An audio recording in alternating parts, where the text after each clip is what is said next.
lots of different groups have come together to protest about the development of 16 building plots in Treloyhan Manor. So you have people that are wanting to save the trees, you're having people that just don't want houses built in the woods. Even the horticulturalists have turned up to express their views on what animals live in the forest. My recorded notes go back to 1957. So I've recorded species of birds here and bats since 1957. And the records of the birds in particular we record with the Cornwall Birdwatching and Preservation Society. They produce a report every year, so the bird species are in fact recorded in that report. But the birds that we have here sometimes are extremely rare. Breeding in the woodland at the moment, we've got 2 pairs of spotted flycatchers. In Britain, we've lost 87% of our spotted flycatchers.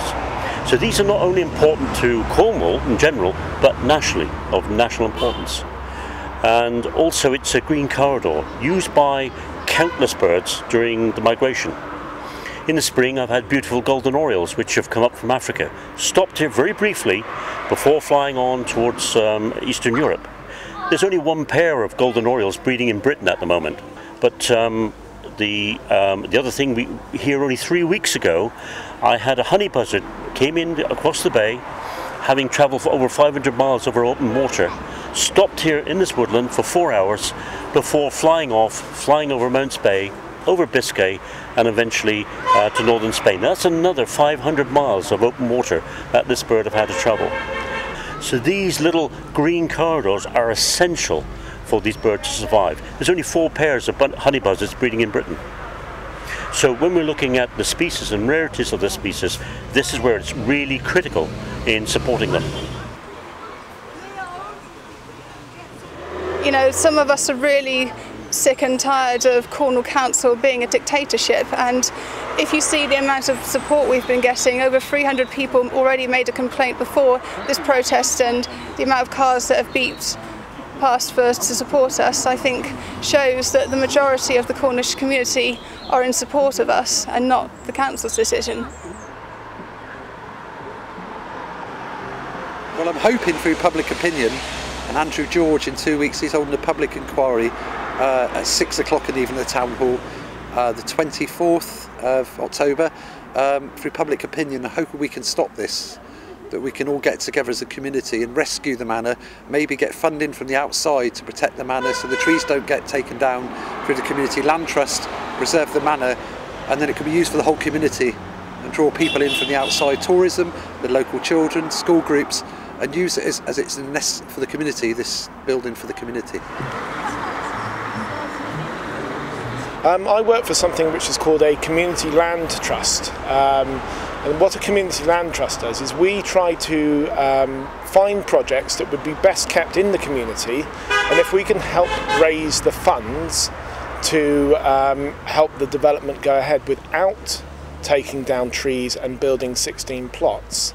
And that's what we would like to do. At the moment, the Treloyhan Manor don't really know about us, but we do hope to approach them and set up some meetings in the near future.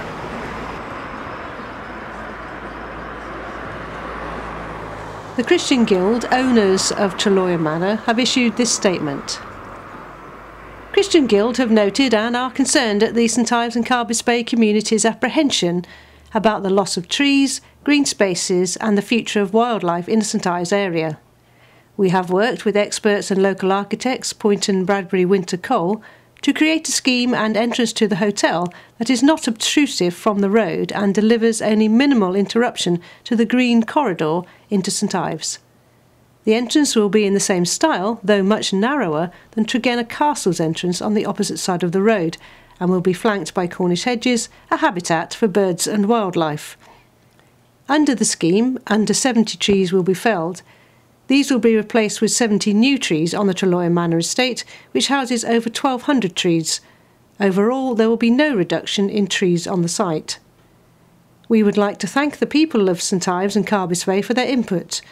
Like us, many are concerned that the historic Treloyhan Manor building is falling into disrepair.